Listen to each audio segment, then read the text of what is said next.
හොඳට ගන්නත් අපේ ගීකියා ලෝකමයි බොන් කියලා පිළිගන්නවා මාස්ටර් එක් වෙතින් ගෙන තවත් එක ඉන්ටරෙස්ටිං වීඩියෝ එකකට. ඉතින් ඔන්න අද මම අරගෙන තියෙනවා Windows 11 ඕනම පරිගණකයකට ඉන්ස්ටෝල් කරගන්න පුළුවන් තවත් එක අලුත් ක්‍රමයක් අරගෙන. ඉතින් මීට කලින් අපි Windows 11 සම්බන්ධ වීඩියෝස් ගණනාවක් කරලා තියෙනවා. ඉතින් ඔයාලට පුළුවන් ඒ වීඩියෝස් බැලුවේ නැත්නම් ඔයාලට පුළුවන් YouTube එකට ගිහිල්ලා මාස්ටර් එක් 1 Windows 11 කියලා සර්ච් එකක් දාලා ඒ වීඩියෝස් බලන්න.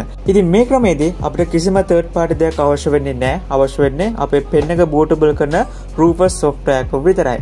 ඉතින් ඔයා මගේ කලින් වීඩියෝ එක බලුවා නම් ඔයාට මතක ඇති අපි source folder එකට පොඩි ෆයිල් එකක් දාලා තමයි අපේ Windows 11 එක bypass කරේ. නමුත් මේ වෙනකොට Rufus software එකේ beta version එකට මේ TPM 2.0 සහ secure boot කියන දෙක bypass කරන්න පුළුවන් එක option එකක් ඇවිල්ලා තියෙනවා. ඉතින් අද අපි ඒ ක්‍රමය පාවිච්චි කරලා තමයි අපේ ඕනම පරිගණකයකට Windows 11 install කරගන්න හැටි ගැන කතා කරන්න යන්නේ. ඉතින් අද අපි කතා කරන ක්‍රමයේදී අපිට අනිවාර්යෙන් pen drive එකක් නම් අවශ්‍ය වෙනවා. ඉතින් ඔයාලට pen drive එකක් නැත්නම් ඔයාලට පුළුවන් මගේ කලින් වීඩියෝ එක බලලා ඒක විදිහට try කරන්න. ඉතින් ඒක විදිහට try කරොත් ඔයාලට පුළුවන් ඔයාගේ කිසිම data loss එකක් නැතුව C drive එක format කරන්නේ නැතුවම ඔයාලට Windows 11 install කරගන්න මේ හැකියාව තියෙනවා.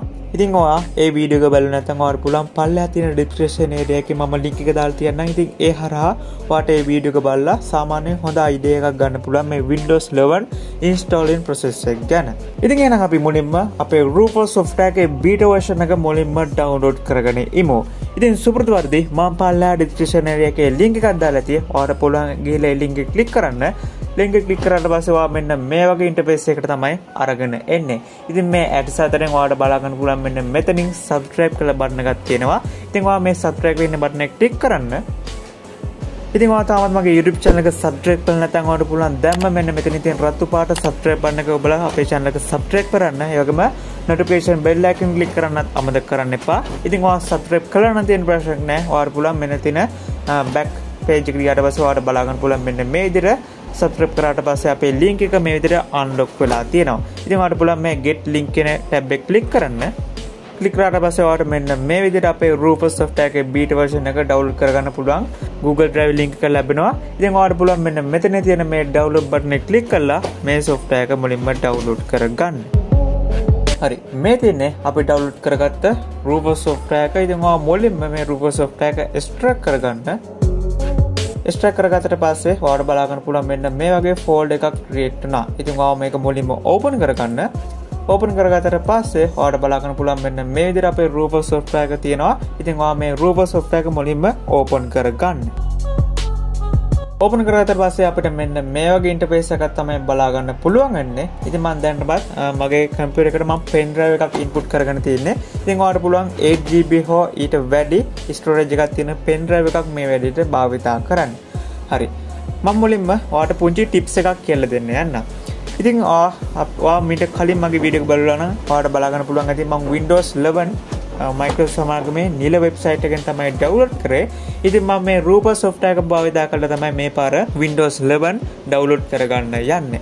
ඉතින් ඔයාලට මෙතන ලං වෙලා බලුවට පස්සේ ඔයාලට මෙතන බලා ගන්න පුළුවන් select button එක මේ පැත්තේ මෙතන පොඩි පහළ tick එකක් තියෙනවා. ඉතින් ඔයා මේ පහළට තියෙන tick එක click කරන්න. ඊට පස්සේ ඔයාලට බලා ගන්න පුළුවන් මෙන්න මේ විදිහට download button එකක් තියෙනවා. ඉතින් ඔයා මේ download button එක click කරන්න. ඊට පස්සේ ඔයා ආපහු නැවත මෙන්න මේ download button එක click කරන්න. click කරාට පස්සේ ඔයාලට මෙන්න මේ විදිහට Windows 11 download කරගන්න පුළුවන් පුංචි window එකක් open වෙනවා. ඔයාලට පුළුවන් මෙතන පල්ලෙහාට තියෙන tick එක click කරාට පස්සේ ඔයාලට අවශ්‍ය කරන ඕනම OS එකක් මේ හරහා download කරගැනීමේ හැකියාව තියෙනවා. ඉතින් අද අපි කතා කරන්න යන Windows 11 හින්දා මම මේ විදිහට Windows 11 තියද්දි මෙතනින් continue button එක click කරනවා. ඊට පස්සේ අපිට මෙන්න මේ විදිහට අපේ version එක මේ විදිහට තෝරන්න පුළුවන්. ඉතින් දැන්ට තියෙන latest එක තමයි 21.h2 කියන එක. ඉතින් මම ඒක ඒ විදිහටම තියන්නලා මෙතනින් continue button එක click කරනවා. click කරාට පස්සේ ඔයාලට මෙන්න මෙතනින් පහලින් නැවතත් continue button එක click කරන්න. click කරාට පස්සේ ඔයාලට මෙතනින් language එක select කරන්න පුළුවන්. ඉතින් මම දැනට United States කියන English කියන මේ English එක තෝරලා පහලින් continue දෙනවා. ඊට පස්සේ ඔයාගේ bit rate එක අනුව මෙතනින් 64ද එහෙම නැත්නම් 32ද අවශ්‍ය පරිදි ඔයාලට මෙතනින් download කරගැනීමේ හැකියාව තියෙනවා. ඉතින් ඒ වගේම මෙතනින් මේ tick එක දාවුවොත් ඔයාලට පුළුවන් ඔයාගේ web browser එකක් කරා මේක මුලින්ම download කරගන්න. එහෙම නැත්නම් ඔයාලට පුළුවන් මේ Rufus software එක හරහාම මෙන්න මෙතන තියෙන මේ download button එක click කරලා ඔයාලට පුළුවන් Windows 11 හෝ ඔයාලට අවශ්‍ය කරන ඕනම OS එකක් මේ හරහා download කරගැනීමේ හැකියාව තියෙනවා. ඉතින් ඔයාලට තියෙන මෙන්න මෙතන තියෙන මේ download button එක click කරන විතරයි ඊට පස්සේ ඔයාලට මේ ඔයාගේ Windows 11 OS එක download වෙනවා ඔයාලට බලා ගන්න පුළුවන් වෙයි. ඉතින් මෙන්න කලින් වීඩියෝ එකේ නම් අපි අපේ Microsoft සමාගමේ නිර වෙබ්සයිට් එකට ගිහිල්ලා තමයි Windows 11 download කරගත්තේ. ඉතින් ඔයාලට ඒ ක්‍රමයේ හරහා download කරගන්න අවශ්‍ය නම් ඔයාලට පුළුවන් අපි කලින් කරපු වීඩියෝ එක බලලා ඔයාලට පුළුවන් ඒකේ විදිහට Windows 11 download කරගන්න. ඉතින් Windows 11 ISO file එක දැනටවත් මම ගාව තියෙන හින්දා මම මේක මෙතනින් download කරන්න යන්නේ නැහැ. ඉතින් මම මේක විඳිට කට් කරලා දානවා. ඊළඟට තියෙන්නේ අපිට අපේ OS එක select කරගන්න වැඩේ. ඉතින් මම මෙතනින් මේ tick එක click කරලා නැවතත් අපේ select කියන tab එකට යනවා. select කියන tab එකට ගියාට පස්සේ ඔයාලට පුළුවන් මෙතන තියෙන button එක select කරන්න. ඊට පස්සේ අපිට මෙන්න මේ විදිහට අපේ OS එක select කරගන්න පුළුවන් පුංචි window එකක් open වෙනවා. ඉතින් මෙතනින් ඔයාගේ Windows 11 තියෙන තැන select කරලා ඔයාලට පුළුවන් මෙතනින් open කියන button එක click කරන්න. හරි. ඊළඟට තමයි මෙතනින් තමයි ප්‍රධානතම වැඩේ. ඉතින් මම ඔයාලට කිව්වනේ මේ Rufus software එක හරහාම තමයි අපි TPM 2.0 එක සහ secure boot එක bypass කරන්න ලෑස්ති වෙන්නේ කියලා. ඉතින් ඔයාලට මෙන්න මෙතනින් බලා ගන්න පුළුවන්. මෙන්න මේ tab එක click කරාට පස්සේ ඔයාලට පුළුවන් මේ TPM 2.0 එක සහ secure boot එකම install කරනවා නම් ඔයාලට පුළුවන් මෙතන standard Windows 11 installation කියන එක tab එක click කරන්න. එහෙම නැත්නම් ඔයාලට පුළුවන් ඔයාගේ පරණ පරිගණකයක් තියෙනවා. එහෙම නැත්නම් ඔයාලට Windows 11 support නැති computer එකක් තියෙනවා. ඔයාලට පුළුවන් මෙන්න මෙතන මේ දෙවෙනියට තියෙන tab එක click කරන්න. ඊට පස්සේ ඔයාලට පුළුවන් මෙතනින් partition style එක තෝරන්න තියෙනවා. ඉතින් partition style එක තෝරන්න මෙහෙමයි. ඔයාලට පුළුවන් මේ this PC කුඩට ගිහලා right click කරන්න. right click කරාට පුළුවන් manage වලට යන්න. manage වලට ගියාට පස්සේ ඔයාලට පුළුවන් මෙතන තියෙන මේ disk management වලට යන්න. disk management වලට ගියාට පස්සේ ඔයා දැනට Windows install කරලා තියෙන disk එක තෝරගන්න. ඔයාලට පුළුවන් මේකට right click කරලා properties යන්න. properties ගියාට පස්සේ ඔයාලට මෙතනින් volume කියලා tab එකක් තියෙනවා. ඉතින් ඔයා මේ volume කියන tab එකට යන්න. ඉතින් ඔයාලා මෙතනින් බලා ගන්න පුළුවන් ඔයාගේ partition style එක මොකක්ද කියලා. මෙතන දැනටම මගේ තියෙන MBR. ඉතින් ඔයාගේ මෙතන GPT තියෙන පුළුවන්. එහෙම වුණොත් අනිවාර්යෙන් partition style එක GPT විදිහට අපේ Rufus software එකෙන් select කරන්න අමතක කරන්න එපා. ඉතින් මම මේ විදිහට මගේ partition style එක මම MBR කියලා select කරනවා. හරි. එච්චරයි. අපිට කරන්න තියෙන ඊට පස්සේ මෙන්න මෙතන තියෙන start button එක click කරලා අපේ pen drive එකට අපේ Windows 11 bootable කරගන්න. ඉතින් මම මේ විදිහට start button එක click කරලා මගේ pen drive එකට Windows 11 bootable කරගන්න තමයි මේ ලෑස්ති වෙන්නේ.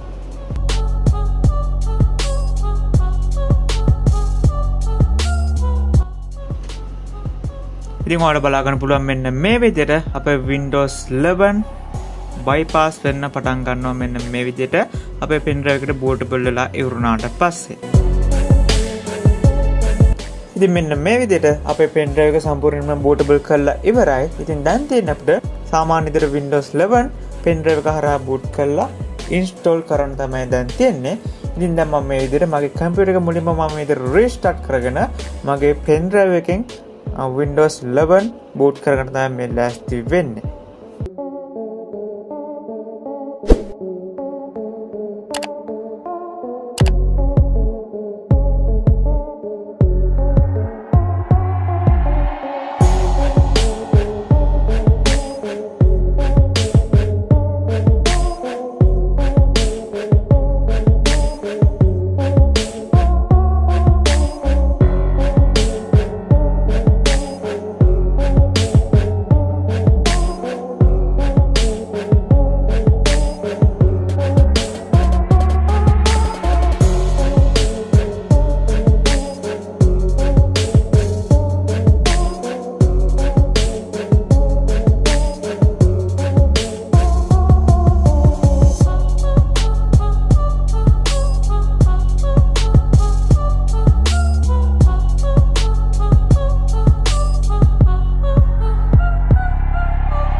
ඉතින් මෙන්න මේ විදිහට තමයි බොහොම පහසුවෙන් බොහොම සරලව මේ විදිහට Windows 11 install කරේ. ඉතින් මම හිතනවා මේ වීඩියෝ එක හරහාට හොඳ අයිඩියා එකක් ගන්න පුළුවන් වෙයි. ඔයාගේ කම්පියුටර් එකටත් බොහොම පහසුවෙන් Windows 11 install කරගන්න. ඉතින් මේ විදිහට install කරගත්ත Windows 11 එක ඔයාට activate කරගන්න අවශ්‍යයි නම් ඉතින් අපි එහා සම්බන්ධ වීඩියෝස් ගණනාවක් මීට කලින් කරලා තියෙනවා. ඉතින් මම පළලා description එකේ links වගේ දේවල් දාලා තියෙනවා. ඉතින් ඔයාලට පුළුවන් ඒ හරහා ගිහලා ඔයාගේ Windows 11 එකත් activate කරලා නැත්නම් activate කරගන්න. ඉතින් ඒ වගේම මේ විදිහට install කරපු Windows 11 එක slow වගේ නම් එහෙම නැත්නම් lag වෙනවා වගේ නම් ඉතින් ඔයාලට ඒක fix කරගන්න හැටි ගැනත් මම මේකට කලින් වීඩියෝ series එකක් කතා කරලා තියෙනවා. ඉතින් ඒකේ link එක මම පල්ලෙහා description එකේ දාලා තියෙනවා. ඉතින් ඔයාලට පුළුවන් ඒ වීඩියෝ එක follow කරලා ඔයාගේ කම්පියුටර් එකත් speed up කරගන්න. ඉතින් මේ Windows 11 සම්බන්ධ ප්‍රශ්න වගේ තියෙන දේවල් තියෙනවා නම් අනිවාර්යෙන් පල්ලෙහා comment section එකේ comment එකක් දාන්න. ඉතින් අපි ඉස්සරහට මේ හැම දෙයක් ගැනම සාකච්ඡා කරමු. Windows 11 වල ඇති වෙන ප්‍රශ්න ගැන අනිවාර්යෙන් වෙනම වීඩියෝ සීරීස් එකක් අරගෙන එන්න මම බලාපොරොත්තු වෙනවා. ඉතින් ඔයාලගේ ප්‍රශ්න වගේ තියෙන දේවල් අනිවාර්යෙන් පල්ලෙහා comment section එකේ comment එකක් දාන්න අමතක කරන්න එපා. ඉතින් එහෙනම් හම්බෙමු තවත් මේ වගේ interesting වීඩියෝ එකකින් අලුත් දේවල් ගොඩක් අරන් ඉක්මනට හම්බෙමු.